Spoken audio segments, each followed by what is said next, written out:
إن ربكم الله الذي خلق السماوات والأرض في 6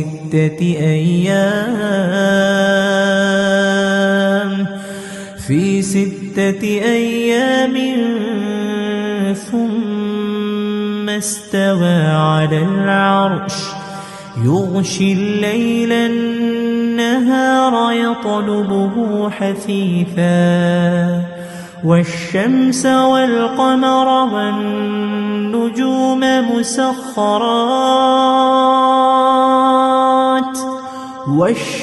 والقمر والنجوم مسخرات بأمره ألا له الخلق والأمر تبارك الله رب العالمين.